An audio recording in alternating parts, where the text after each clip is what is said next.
Anxiously attached people and avoidantly attached people, they have something major in common. They both fear abandonment. It is a core fear of both insecure attachment styles. Anxious people, when this fear is triggered, they soothe, they feel better by seeking further closeness. That closeness reassures them because they long for the intimacy. And that intimacy is how they feel better, and it relieves their anxiety. Avoidance, on the other hand, when their anxiety is triggered, they pull away. They create emotional distance because the emotional closeness in the avoidance mind is what creates the abandonment. It all goes back to childhood for both attachment styles. The anxious person, well, they often grew up in a household that was somewhat chaotic. There could have been turmoil, and they had to learn to manage their parents' reactions to them.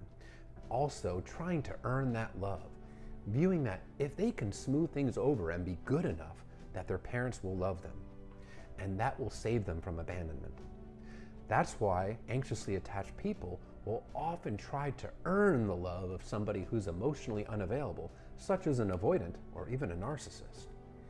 Avoidants were emotionally neglected as children. They were not given the love and the nurturing. So the people that you're supposed to rely on for your emotional needs ultimately disappoint you, abandon you, and reject you.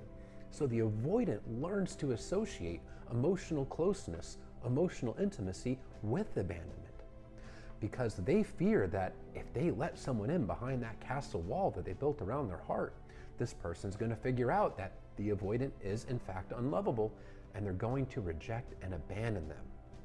So as a relationship grows closer, that's what triggers the avoidant fear. And this polar opposite reaction to the fear is what can create that anxious-avoidant trap. Because as the avoidant pulls away, the anxiety goes up in the anxious person, and they long for that intimacy to soothe themselves. So they try harder to get that closeness. They try harder to pull that partner back.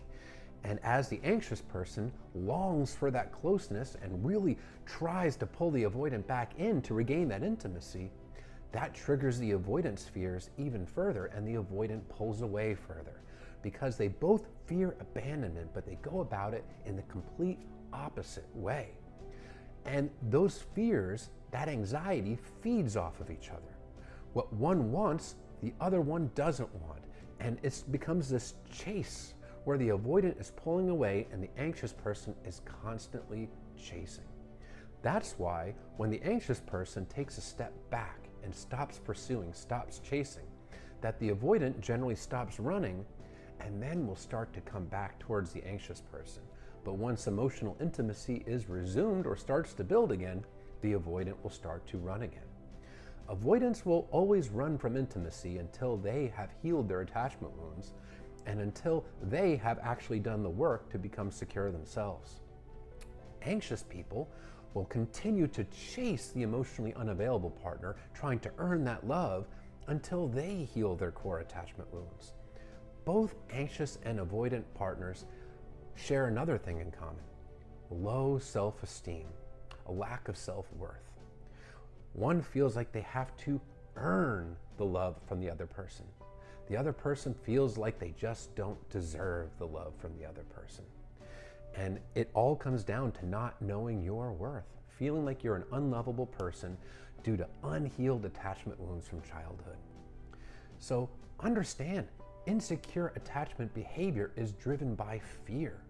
Fear is a very powerful human emotion. It's one of the most powerful emotions, and it's also the most irrational. Because when you're giving in to emotional reactions, fear-based reactions in your anxiety attachment state, it's the amygdala. That's the lobe of the brain that is making all your decisions. That's the emotional part of your brain, because this dynamic is driven purely by emotion on both sides. It's not a responsive behavior, it's a reactive behavior. Responsive behavior is when you're including the prefrontal cortex, which is where the logical and rational thought comes into place.